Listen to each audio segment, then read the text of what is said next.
Every application you use today is powered by code. Behind websites, artificial intelligence, automation systems, cloud platforms, and modern software lies one critical process. Code must somehow be translated into instructions a computer can understand. And in Python, that job is handled by something called the Python interpreter. So what exactly is the Python interpreter?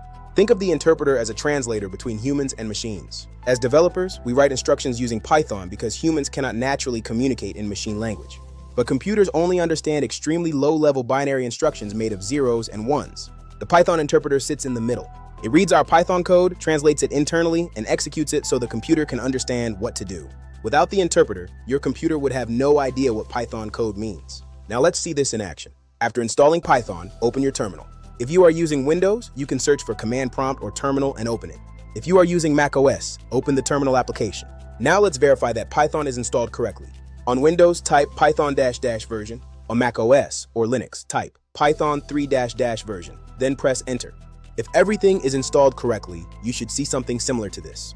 Python 3.14.5. That means Python is successfully installed and ready to use. Now let's launch the Python interpreter itself. On Windows, type Python. On macOS or Linux, type Python 3 and press Enter. Immediately, you should see something like this, Python 3.14.5 and the 3 greater than symbols. This environment is called the Python interpreter. The 3 greater than symbols are called the Python prompt. This prompt means Python is waiting for us to type instructions. Now let's run our very first Python command, type print hello world and press Enter. Instantly, Python responds with, "Hello world, what just happened?" Let's take a closer look at the lightning-fast process that occurred inside the system. The interpreter read our Python code, translated it internally, and executed it immediately. This is one reason Python feels so interactive and beginner-friendly. You can experiment with code in real time without complicated setup or long compilation steps. Now let's try another example. Type 2 + 2 and press Enter. Python instantly returns 4. We can also work with text directly inside the interpreter. For example, Python upper. And Python responds with a Python. The interpreter allows us to quickly test ideas, experiment with functions, and understand how Python behaves. This makes it extremely useful for learning, debugging, testing small code snippets, and exploring new concepts.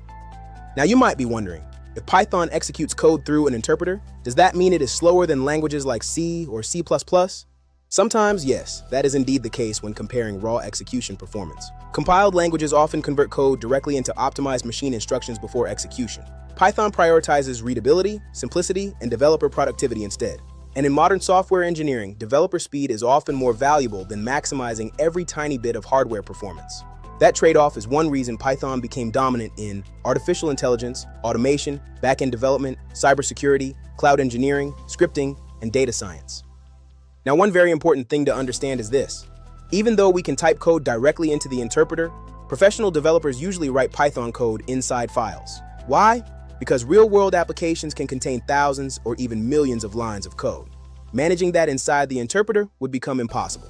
Instead, developers create Python files using the .py extension. For example, app.py. Then we run those files using the interpreter. On Windows, Python app.py. On macOS or Linux, Python 3 app.py. The interpreter reads the file and executes the instructions inside it. And that is the core engine behind every Python application you will ever build. The interpreter takes human-readable Python code and transforms it into actions the computer can perform. And now that we understand how the Python interpreter works, we are ready to start writing real Python programs. In the next lesson, we'll set up a professional code editor and write our first actual Python script.